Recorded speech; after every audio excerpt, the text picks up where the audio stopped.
ON നിസാറിന്റെ മനോഹരമായ ലളിതഗാനങ്ങളുണ്ട്. അദ്ദേഹത്തിന്റെ പെട്ടെന്ന് നമ്മളോടൊരു പാട്ട് പറയാൻ, ലളിതഗാനം പറയാൻ പറഞ്ഞാൽ നമ്മൾ പെട്ടെന്ന് ഓർക്കുന്നത് ദൂരദർശനിൽ വന്ന പാട്ടാണ്.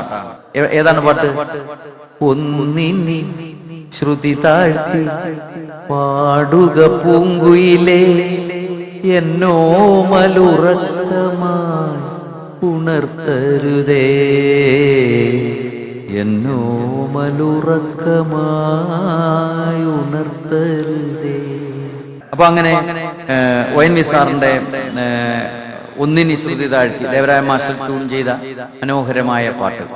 ഇനി അദ്ദേഹത്തിന്റെ ആകാശവാണിയിൽ വന്ന പ്രധാനപ്പെട്ട ഒരുപാട് പാട്ട് ലളിതഗാനങ്ങളുണ്ട്. അതിൽ പ്രധാനപ്പെട്ട ഒരു പാട്ട് ഞാൻ സൂചിപ്പിക്കാൻ, ചിലരെങ്കിലും കേട്ടിട്ടുണ്ടാകും.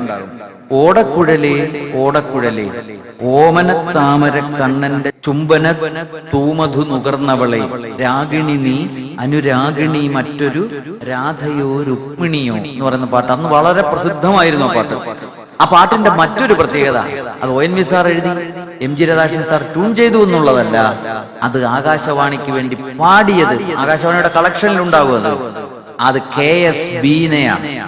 KS ബീന എന്ന് പറഞ്ഞാൽ KS ചിത്ര എന്ന് പറയുന്ന മഹാഗായികയുടെ ചേച്ചിയാണ് KS ബീന. അന്ന് KS ചിത്രയേക്കാൾ പ്രശസ്തയായിരുന്നു KS ബീന. പിന്നീട് വീട്ടമ്മയായി പാട്ടിന്റെ വഴിയൊഴിഞ്ഞു പോയെങ്കിലും അന്ന് വളരെ പ്രസിദ്ധയായ ഗായികയായിരുന്നു KS ബീന. KS ബീന മാത്രമല്ല, മീര, ഇവരൊക്കെ അന്ന് വളരെ പ്രസിദ്ധരായ ലളിതഗാനങ്ങൾ പാടുന്ന ആകാശവാണിയിലെ സ്ഥിരം പാട്ടുകാരായിരുന്നു. KS ബീന പാടിയ മറ്റൊരു പ്രധാനപ്പെട്ട പ്രശസ്തമായ ഒരു ലളിതഗാനമുണ്ട്. രാധയെ കാണാത്ത മുകിൽ വർണ്ണനോ, നീ സീതയെ വേർപെട്ട ശ്രീരാമനോ എന്ന് പറഞ്ഞ KV തിക്കുറിശി മാഷ് എഴുതിയ പാട്ട്, ലളിതഗാനം.